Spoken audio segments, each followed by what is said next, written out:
Dubai സിറ്റിയിൽ സാലിക്ക് കൊടുക്കാതെ പോകാൻ പറ്റുന്ന സമയമുണ്ടോ എന്ന് ചോദിച്ചാൽ തീർച്ചയായിട്ടും ഉണ്ട്. രാത്രി 1 മണി മുതൽ രാവിലെ 6 മണി വരെ നമ്മൾക്ക് സാലിക്ക് കൊടുക്കേണ്ടതില്ല. പക്ഷേ മറ്റു സമയങ്ങളിൽ സാലിക്കിന്റെ പ്രൈസ് ഇനി കൂടാൻ പോവുകയാണ്. പീക്ക് അവേഴ്സും ഓഫ് പീക്ക് അവേഴ്സും. സൺഡേ ഫുള്ളായിട്ടും ഇപ്പൊ കൊടുക്കുന്ന അതേ ചാർജ് കൊടുത്താൽ മതി. മൺഡേ ടു സാറ്റർഡേ ആണെങ്കിൽ ടോള് 6 ദിറംസ് ആണ്.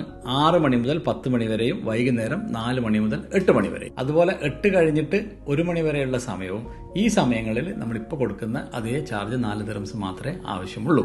ഇത് ജനുവരി മുതലാണ് പ്രാബല്യത്തിൽ വരാൻ പോകുന്നത്.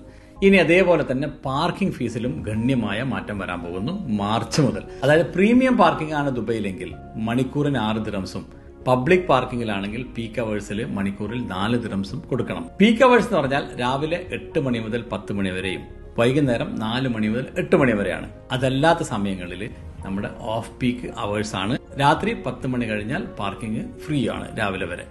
ക്ലിയർ ആണല്ലോ. ഇനി ഗ്രാൻഡ് പാർക്കിംഗ് അവേഴ്സ് എന്ന് പറഞ്ഞിട്ട് മറ്റൊരു സമ്പ്രദായം കൂടി വരാൻ പോകുന്നു. അതായത് വലിയ ഈവന്റുകൾ നടക്കുന്ന സ്ഥലങ്ങളിൽ പാർക്കിംഗ് കഞ്ചഷൻ നേരിടുന്നുണ്ട്. ആ കഞ്ചഷൻ പാക്കേജിനായിട്ട് ഇപ്പോൾ വേൾഡ് ട്രേഡ് സെന്റർ ഇനി 25 ദിറംസ് പെർ അവർ ആയിട്ട് കൊടുക്കും. അത് ഫെബ്രുവരി മുതലാണ് ഇംപ്ലിമെന്റ് ചെയ്യാൻ പോകുന്നത്. അപ്പോൾ നമ്മൾ ശ്രദ്ധിക്കേണ്ടത്, എവിടെയെങ്കിലും വണ്ടി പാർക്ക് ചെയ്തിട്ട് പോയി കഴിഞ്ഞാൽ കാശില്ലേ ഉണ്ടോ എന്ന് ഉറപ്പുവരുത്തുക. അതല്ലെങ്കിൽ നമ്മുടെ ഫോണിൽ കൂടി ആപ്പ് വഴിയോ അല്ലെങ്കിൽ SMS വഴിയോ നമുക്ക് ഇത് ചെയ്യാൻ സാധിക്കുന്നതാണ്. മുനീർ അൽ വഫ, വിത്ത് ലവ്.